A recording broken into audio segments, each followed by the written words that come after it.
Hey, we back. We back. Like I say, Hello. Hello, this is Grady, my sidekick, who we always go back and forth, and I thank God for him. We last week we talked about contentment. I think we didn't end, but we had a question last week. We had a question concerning talking Last about. week. Well, this week we got a question. And Thank you. somebody was talking about to me last week, but since last week I didn't get it in there because it happened last week. It Okay. was about Marvin whining, and he was talking about this offering. This lady gave what 1,500, wasn't it? 1,500. What it's supposed to be 2,000, Right. and she came up with a little less than Something like that, 2,000. yeah. And then I'm gonna let you go ahead and talk about it, but I'm just gonna Well, say. you share opinion on Oh it. yeah, I'm gonna share opinion on it first. First of all, yeah, everybody gets in these lines, and first of all, pastors, in my opinion, pastors shouldn't be calling no lines and talking about specific amount because the Bible always talks about don't let your right hand know what your left hand's doing. So when they call these lines, I guess this lady thought she had a lot of money, so I think it was her fault as well as his fault. She gonna tell him how much she got. She should just put it in his hand and left the line. I wouldn't even hear what he had to say. Whatever I had, I would have put it in a basket and left. And I said, I don't care about that stuff. These pastors know better than that, and especially Marvin Wine. And this man made a lot of money in his day on his albums. So he shouldn't and he need to get rebuked because that was something he should have never had. He should have never got out of his seat and said that stuff. Just put the money in the basket or put it wherever you're supposed to put it. Throw it on the aisle or whatever, and go back to your seat and leave it alone. For him to sit up there and he made a mockery out of himself. I'm glad God called him out on it, and I'm glad it went worldwide viral. And I hope God spank his little old butt. That's what he needs. He needs a spanking. And if I was there, I probably would have smacked him in his face and then smacked him on the butt and say, "Stop this nonsense." But that's just Darnell 101. Yeah. So I'm gonna let you go ahead and take it over from there because I don't like that. I agree. I agree that there are times when a church may need some extra money for whatever reason. Yes. And if you give, I guess the Bible say, don't just give. I'm not going to jump too deep into that because then I'll be stepping on some toes. But again, I do. Sometimes you have to step on toe. Yeah, but I'm not going to do that because, like I say, what I guess in a way, the man should have just simply said, "Okay, thank you," Yes. and let it go. Let it go. But don't because he don't know what that lady went through to get that money, Exactly. to get that money up. So no, just thank you and let it go. So, but with that, anyway, we're just gonna move on to. Okay, I think we got another issue, but before that, I just want to bring up I wrote a book called Solomon's Wisdom for Women, and I would encourage you ladies to read it because the Proverbs in the Bible, which this book is based off of. Guys read that, but I don't know if women read it and can get anything out of it. So this, again, Solomon's Wisdom for Women is written so that maybe women could read it and get some understanding as well as wisdom from it. I think women need wisdom too, particularly dealing in today's society, because women are dealing with cunning men. Yes. And devilish men, okay, Yes. who do their best to influence women and convince them to do things that unless you want to do it as a woman, they just willing to do anything, instead of being influenced to do anything. Maybe you ought to read my book called Solomon's Wisdom for Women. Yeah. And then maybe you won't, maybe you consider some of the things that you do and say, well, Lord, help me not to do those things. And that's just it in a nutshell. Maybe we'll talk about it more later. And I also wrote another book called All the Bees of the Bible. Now, this one is more or less written such that I'll just keep it short about just sort of mini sermons. Huh? You kind of go ahead. Yeah, again, thank you. They're just kind of All the Bees of the Bible is a book about just a lot of mini sermons. Maybe, hopefully, if you read it, you can have a sermon a day. Or a little, it's sort of like but read it with your Bible. Don't read it in place of your Bible. Okay. Yeah, please buy his book. Okay, Please, but please, yes. please buy his book. And anyway, so we were talking about again that second. Now I think also we heard recently with this. But we got another video of a preacher. He's cussing.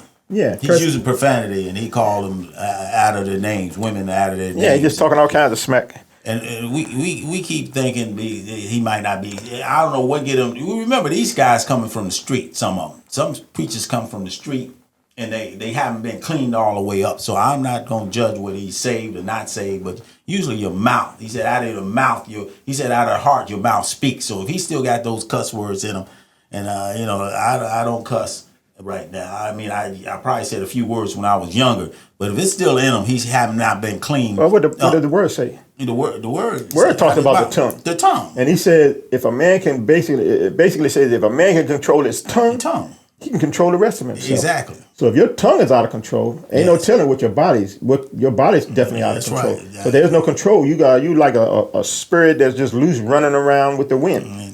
And God's spirit don't work like that. No, you don't.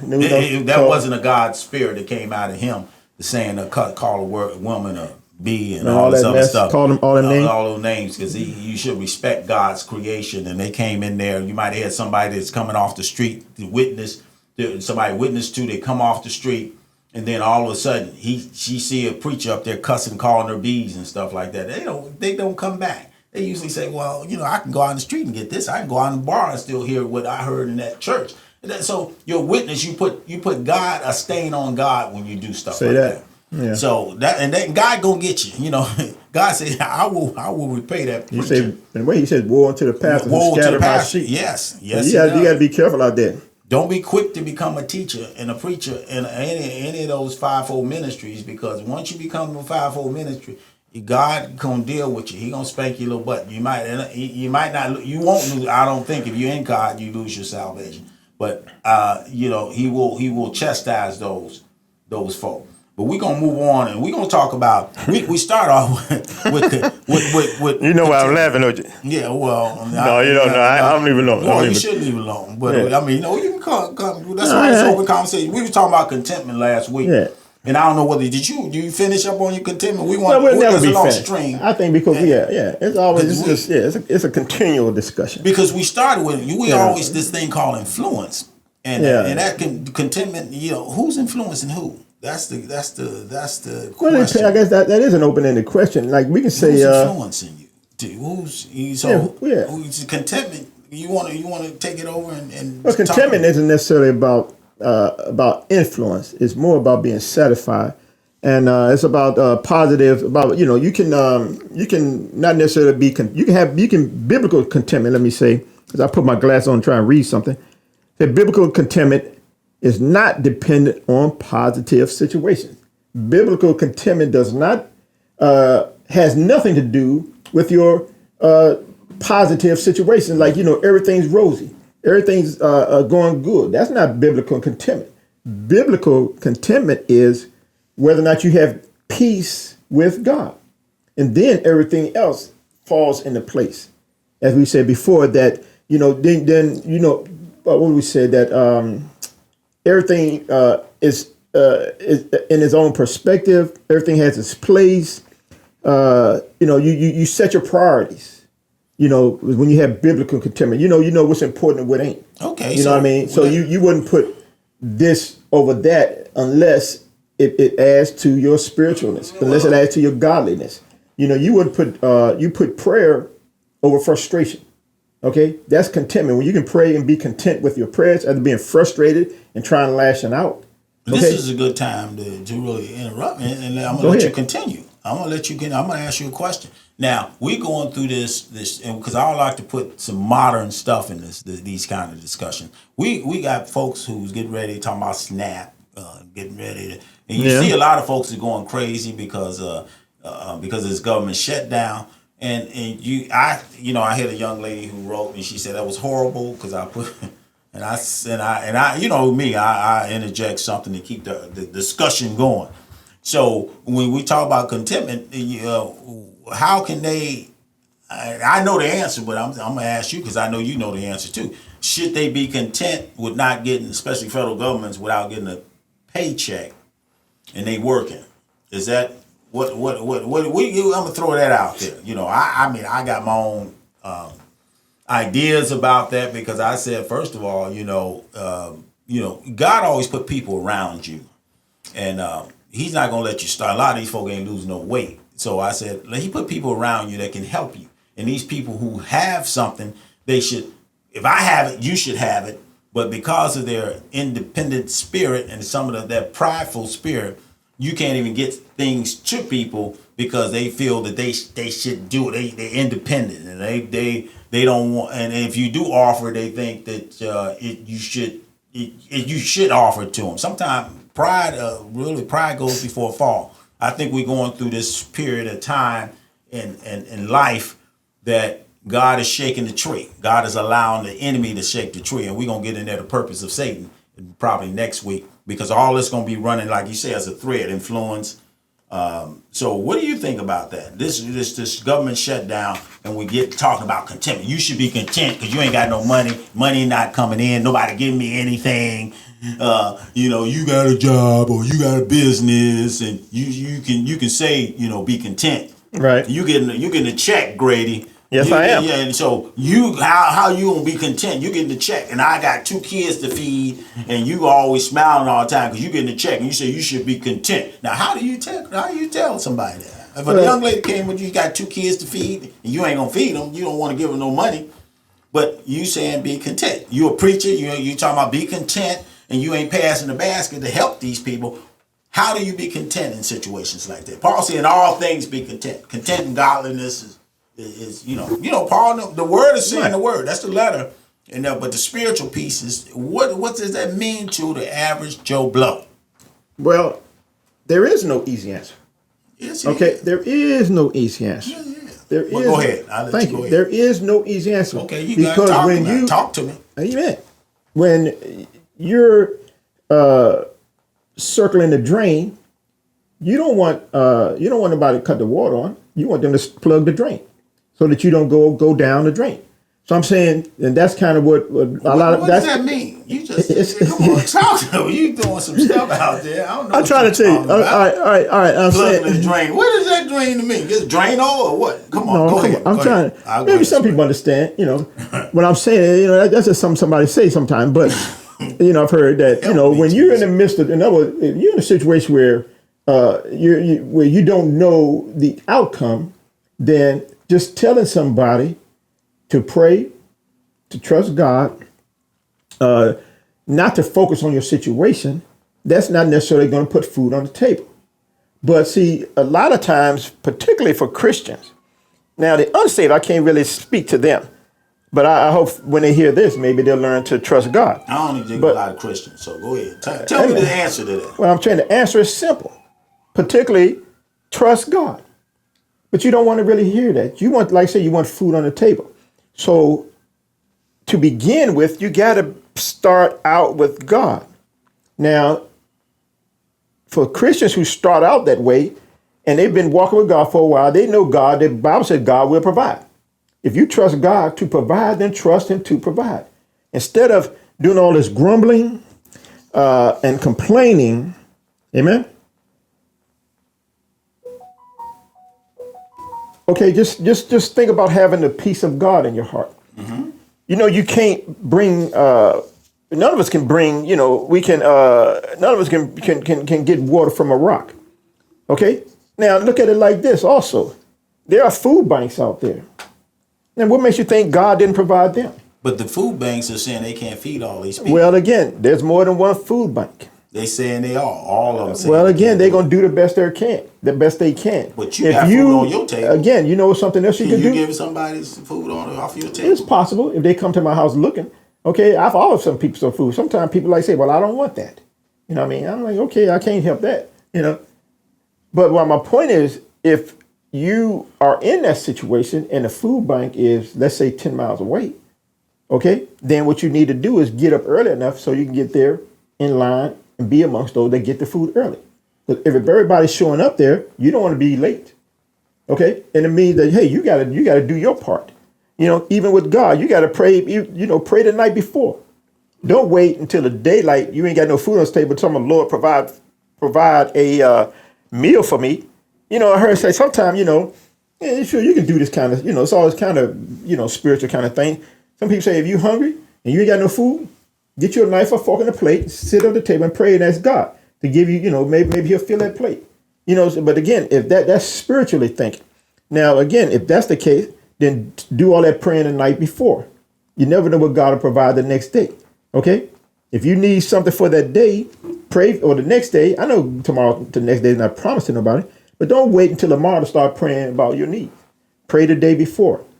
Okay? That don't mean that, you won't find what you need at these other places. And I hope you understand what I'm saying. You're right. But again, all right, then then the bottom line is this: as a Christian, you shouldn't be in that situation to where you all of a sudden waiting until the last minute to ask God to provide you anything. You should have been praying for your needs 2 months ago, 1 month ago, 1 week ago, 1 day ago, a year ago. You should have been praying, Lord, I'm gonna need something at this time. And me and my learned colleague here, I'm gonna talk to you about, who's that boy who became the king of who became Pharaoh's second in charge? Joseph. He went through, so he was put in place basically to prevent the Israelites from starving. Okay. When he saw that vision of the 7 fat kine and 7 skinny kine, he realized the Lord said, "Hey, when you got the time now, let's gather now. You planning for the downturn. You got plenty. That's right. When you get a lot of y'all, a lot of us. Day to day, they don't have no money, man. That's at the downturn. They didn't have nothing at the downturn. At the downturn, that's when you ain't got anything. But at the up, a lot of us, we don't. I can see again. I don't have time to really go through all this. But I'm just trying to simply. But in a way, it's too late now to worry about. You should have been planning for tomorrow. Somebody's eating though. Somebody's eating, yes. Some Christian is a eating. lot of you're right because they hopefully I think that they plan for today. Right. Okay. So I mean, you say, well, I don't have, I can't. No, those of you, for those people, okay. Now, if you smoke, drink, and all that kind of stuff, even Christians do that for some reason. They smoke, they go out, they make sure they get a little bottle of wine at house. Stop buying that stuff. Stop buying them cigarettes. Okay. Stop buying that stuff, so you can feel good. Calm your nerves and all that kind of mess. Stop buying this stuff. Catch-22. There is no catch-22. There is no. The only catch-22 is because you catching it in 22 in it and trying to run with it. Okay, that's what you're doing. There is no catch-22. If you're going to either serve God soberly or you're not. You can't say, wait, and then you're talking about you ain't got no money, but you always seem to find a couple of dollars to buy your bottle of wine or alcohol or beer or something. You can always find money for that, but you can never find money to save. You can never say, I don't have enough money to save. But that may be because you're buying all this alcohol. So that when, in times like now, then you won't have to worry about not having anything because you already saved it up. Okay? You can take that little extra money you got instead of buying the alcohol, put that in a jar somewhere, put that in the bank somewhere, do something with it. Go buy your piece of stock. Do something with it, but don't spend it. Don't waste it. Because there are times with all of us, I don't care who you are, you're going to have a time where you're going to have a downturn where you're going to be short. But if you take what God gives you, okay, I can say a lot of stuff, but I'm not gonna dominate my friend's time. But Jesus told him, he said that he told him about the story about the talents. He told him, what you gonna do? But we think of talents what? Oh, I'm able to play basketball. I'm able to sing. I'm able to do this, that, and the other. That's how we discern talents. Okay. And then in some cases, yes, they discern talents as you should also look at it as money. Mm-hmm. What do you do with your money? Do you just waste it? Like the prodigal son who just went out there and wasted his living? Okay, give me my money now. Okay, and then he go waste it. And a lot of times that's what we do. We waste what little we have. And then when all of a sudden we find that we ain't got no place to live, or we can't no place to lay our heads, or we can't find no food, then we want to turn around and go back to mom and dad. All because we wasted don't waste your living trying to, have fun. Okay? There's a lot more I can say, but again, I'm trying to just keep it simple. Like I said, during this time, people are in trouble. But still, even though you don't have food to eat, or whatever the case, you may be short here and there, then turn to the Lord. Guess what? You can fast. And you never know. You can fast because it ain't going to kill you to fast. Maybe you fast, you say, Lord, I'm going to fast today because I'm going to need you to do something for me tomorrow. Okay? Or I'm going to fast today, tomorrow, and the next day because I'm going to need you to do something for me the next day after that. Turn to fasting sometimes. You never know what God will do because you're relying on him.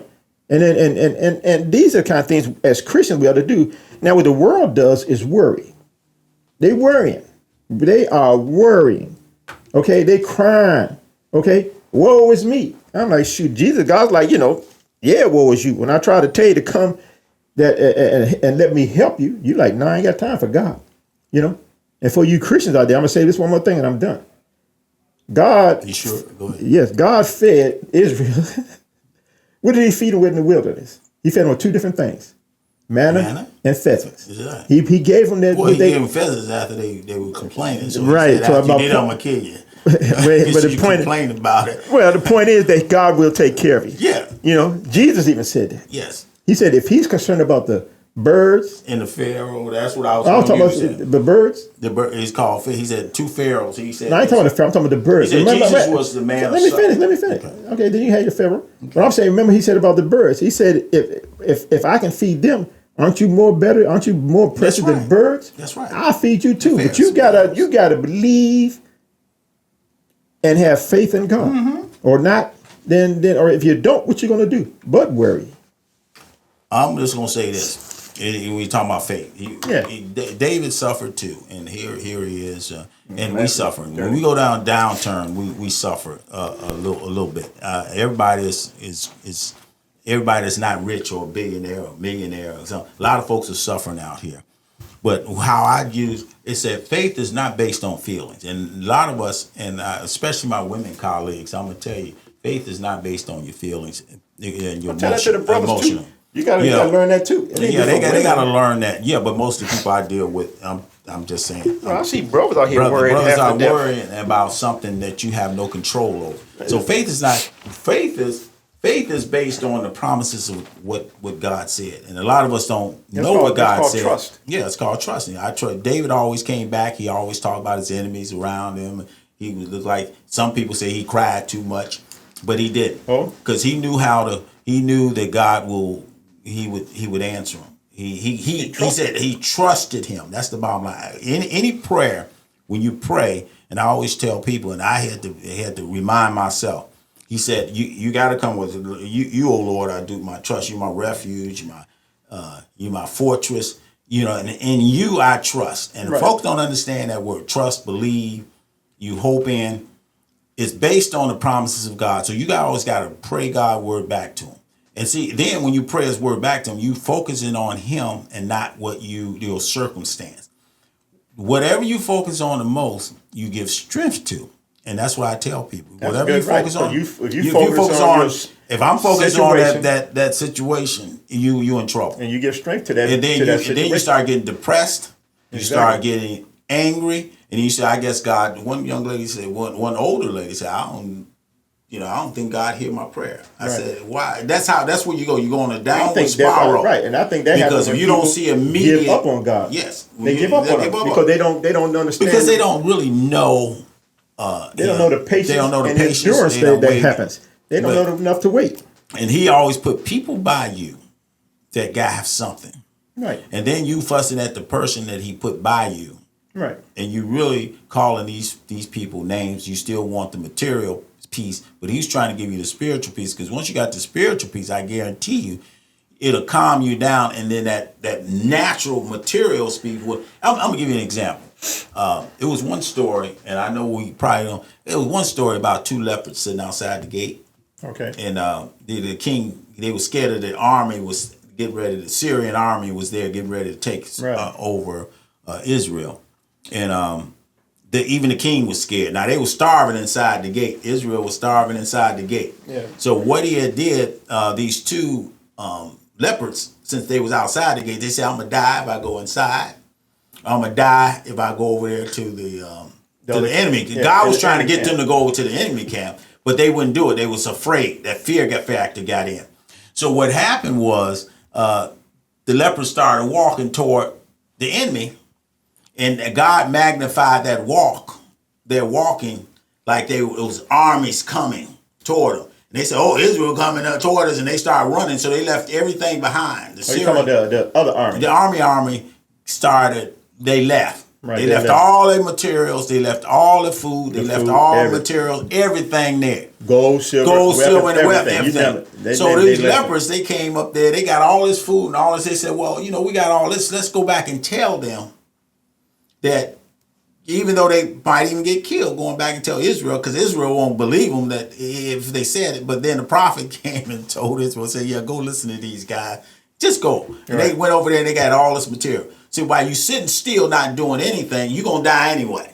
Exactly. So you might as well make that effort and go and do what God asked us to do. But what if the people don't know God? Well, the people, the thing Like is, they they don't still know don't him like follow. Like Israel, a lot of Israel, they didn't know God, but they Well, follow the leader. They follow the leader. So you need to follow. You need to follow the leadership. Somebody, a spiritual Christian leader who's going to tell you what to do. Exactly. As long as it's upright. Yeah. To pray. Now, right now, we're kind of spiritual leaders right here, telling you start to pray. Don't wait. And then what I understand, the government right now is talking about this furlough stat lasting another 30 days. That means well into December. But okay. So what are you going to do? Sit.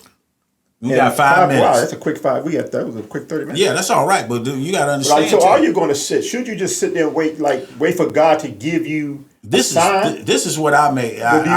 Do you think they should sit there and wait for God to get him a sign? This is what I advise to people. I said, all these credit unions, especially these government workers, and I said this is our advice I gave. I know I got 5 minutes, but I'm gonna give two of them a quick answer to. I said they are offering 0% loans, but you got to be disciplined. You go there and get your money. Go get a 2-month loan. Right, if they're gonna give it to you. If you're gonna give it to you, and they say they'll give it to you, they'll give you a 2-month loan until they know and they not. And somebody said, well, what if he don't pay me back? Come on, don't even think like that. What if I don't get my, they're gonna get their money back. They're gonna get their money back. They said, what if Trump decided he won't want to give them reimbursements for all the time they work? That's a legal thing. Why do you even come up there? They say they'll give you the money. Right. Go get the money and you deal with that when it happens. That's like God giving you that manna in the wilderness that and you then need. they start complaining. Yeah. So go get the Ain't money. That what Israel did? Yeah. God is giving you free. He's saying the banks are opening up, giving you free money. Not free money, but it is pretty much because it's 0%. All these credit unions give you 0% on the money. So you go get the money, and then when you get the payback, pay the loan off. Don't go and say, well, I had free money. I might as well just pay them on time. Then you in debt again. Yeah, if you sign up, if it works like that, let it work. It did work. It's working like that. Right. Don't assume. I say keep that you don't have to pay it back.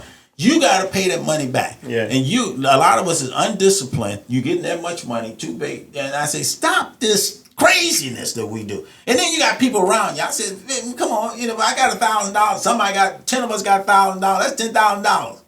Okay? But I leave that alone. That's a business thing. What I was talking about. Yeah. We still don't want to do that.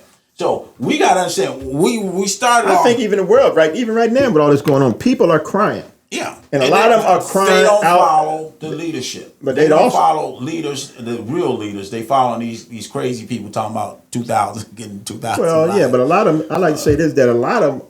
We got 2 minutes? 2 minutes ago. Go ahead. A lot of people are praying to God. Yes, and God is opening up the. He's already opened the door. He's opening up the doors for you. He's already. But again, don't wait until the last minute to go through, because the doors may be shut. So I'm saying, people are praying. And people are hollering. The world is moaning. I mean, America's moaning one way or the other. It's called. Okay? I'm gonna leave on this note. And let me finish. And so therefore, if God is going to, if God is opening up the hearts of people to do these things, because these banks don't have to do that. Right. They don't have to do anything. Exactly. So open up because but they're trying to help you, and in a way they're helping themselves. But don't look a gift horse in the mouth, as they say, things like that. But don't forsake your prayer life. Okay, and I said if you can fast, you fast. You do the thing that God would have you to do. You say, what would Jesus do? What would Jesus do? What would Jesus? He would fast. He would pray, and he deny himself sometimes. Sometimes you gotta, feed your children. If you got to feed your children. Okay. But you can stand there as a parent, fast, pray, show your children an example of what to do in situations where everything is kind of going bad. You stand on the word of God. And don't worry. And God told you. But have faith in God. And when we talk about spiritual people, last thing I would say. Faith is based on depending on God's promise. Pray the promises back to him. That we just don't say pray. We just say pray what? What should I pray? Pray on his promise. What did he say? You pray what you said. Hey, Lord, you said you're going to take care of me. You said. That's how I pray. He's my daddy. So I said, you said that. I may not be a good son. You can spank me later. But I said, You said, and I do. I got a son. See, he know if I got money, he got money. So therefore, he would have to ask me for that money. But then he know he gonna get money if he asks me for it. So think about that when you're praying. What should I pray? Pray his promises. But guess what? He's dependent on your promise. We're gonna leave that note. Well, I'm gonna say this, but you know, if you can't pray the promise, if you don't read your Bible and know what the promises are, the promise, you got to. He said he's gonna take care of you. Well, that's the bottom line. But don't so if you don't, one day say, "Help me." Okay, help me what? Help me, and then I help. What do you need? Then that's right. That's the simple prayer. Simple. But you know, if you don't know the scriptures, you can't ask. You can't remind God of. You ever notice when people downturn, they get into the Bible. And I'm trying to tell them. Well, exactly. You get that Bible. What the common sense that you pray. What do you need? If my son asks me something, what do you need? If my grandkids ask me something, what do you need? Oh, I need some milk. Okay, here you go. I need whatever. Here you go. But pray the promise though. Focus on the promise, and then the need will come. Your needs gonna be taken care of. I guarantee you. But we'll leave it at that. And we will come back to this up because we're gonna the purpose of Satan. We're gonna probably gonna touch on that next week. The purpose of Satan and influence. We didn't get to we've been kind of talking about it now. Today we're gonna talk about influence and the purpose of Satan. All right, so please join us. God bless you. And we'll leave it at that. Bye bye.